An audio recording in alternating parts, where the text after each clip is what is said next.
गोरखपुर से चुनाव लड़ेंगे चंद्रशेखर। सीएम योगी के खिलाफ चुनाव लड़ेंगे चंद्रशेखर। आजाद समाज पार्टी ने इस बात का ऐलान किया। आजाद समाज पार्टी से चुनाव लड़ रहे हैं।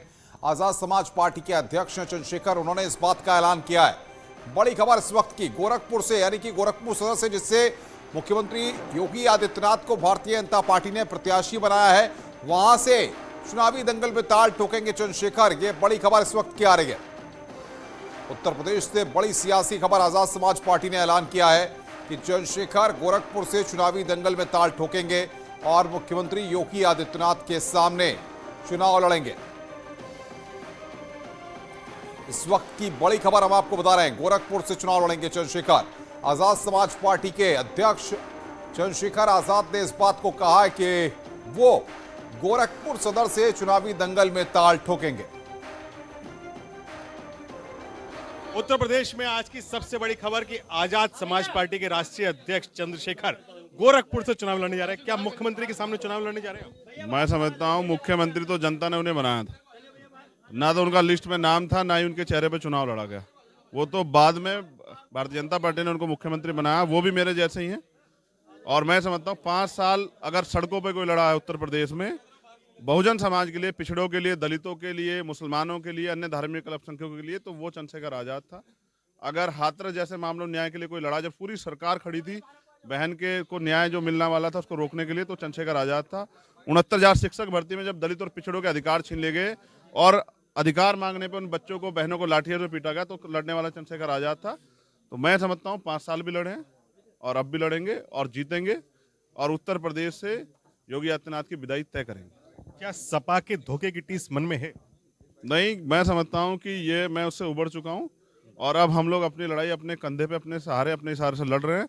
और आने वाला समय जो है उत्तर प्रदेश में चुनाव जो है वो मंडल और कमंडल का है। मैनिफेस्टो की बात कर रहे हैं, क्या ऐसा होगा कि जनता को लोभा पाएंगे? देखिए, मैंने कहा कि 22 का चुनाव है और 22 पॉइंट पे पहला मैनिफेस्टो जारी किया गया है। आगे आगे चरण के साथ उसको आगे बढ़ाते रहेंगे। मुझे उम्मीद है कि वो 22 जो डिमांड्स है वो घोषणा पत्र नहीं है मात्र, जैसे पुरानी पार्टियों ने किया।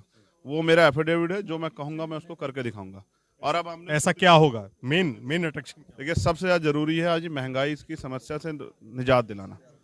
तो महंगाई बढ़ रही है, इसलिए टोल टैक्स जो है पूरे उत्तर प्रदेश में फ्री किया जाएगा। दूसरा, एक्साइज ड्यूटी कम करके पेट्रोल डीजल के दाम जो है ना कम किए जाएंगे, क्योंकि नेताओं की गाड़ी तो फ्री में चलती है, अधिकारियों की भी, आम जनता को परेशानी होती है। नेताओं की गाड़ी और अधिकारियों की गाड़ियों पे कोई टोल टैक्स नहीं जाता, जबकि जनता देती है, वो सेस भी देती है, वो रोड टैक्स भी देती है और फिर वो टोल टैक्स भी देती है। बस एक अंतिम सवाल, अपर्णा ने भाजपा ज्वाइन की, क्या अखिलेश घर भी नहीं संभाल पा रहे पार्टी के साथ? इस पे अखिलेश जी को जवाब देना चाहिए। मैं समझता हूँ कि जब किसी को सम्मान नहीं मिलेगा और उसका प्रतिनिधित्व नहीं मिलेगा तो वो घर में भी जो है ना घुटन महसूस करेगा, और ये उनका पारिवारिक मामला है, मुझे कुछ ज्यादा इंटरेस्ट नहीं। ये थे हमारे साथ आजाद समाज पार्टी के राष्ट्रीय अध्यक्ष चंद्रशेखर, जिन्होंने कहा कि योगी को टक्कर देने के लिए अब वो गोरखपुर से चुनाव लड़ेंगे और 22 पॉइंट पर मैनिफेस्टो जारी किया गया है जो यूपी में काम करेगा और जनता को लोभा पाएगा। कैमरामैन किशन सुदन के साथ न्यूज़ 18 के लिए निखिल अग्रवाल, मेरठ। भारतीय जनता पार्टी के वरिष्ठ नेता और सांसद शिव प्रताप शुक्ला ने कहा है कि गोरखपुर में सीएम योगी का मुकाबला कोई नहीं कर पाएगा। पार्टी पूर्वांचल के साथ साथ प्रदेश भर में 300 से अधिक सीटें जीतेगी। अखिलेश यादव पर शिव प्रताप शुक्ला ने तंज कसा। वो फ्यूज बल्ब की तरह झालर के इकट्ठा कर रहे थे, हम उनकी एलईडी ले आए। संघमित्रा मौर्य भाजपा की सांसद हैं।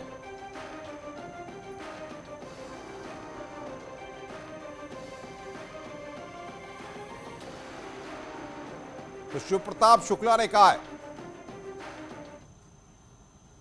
पहला सवाल, शुक्ला जी, आप गोरखपुर सदर सीट का प्रतिनिधित्व कर चुके हैं, लंबे समय तक प्रतिनिधित्व किए हैं। इस बार योगी जी यहां से आ रहे हैं, किस तरीके का मुकाबला आप देख रहे हैं उनके? अभी तो कोई मुकाबले में आया नहीं, अभी तो केवल योगी आदित्यनाथ जी का ही नाम आया है। और मुझे लगता है कि योगी आदित्यनाथ जी के नाम आने के बाद लोग ये सोच रहे होंगे कि हम मुकाबले में जाएं कि ना जाएं। गोरखपुर की जनता आएगा कोई, लेकिन वह वोट योगी आदित्यनाथ जी को देगी, क्योंकि उन्होंने बड़ी खबरों पर लगातार हम बने हुए हैं। फिलहाल ब्रेक के लिए, ब्रेक के बाद जल्द हाजिर होते हैं।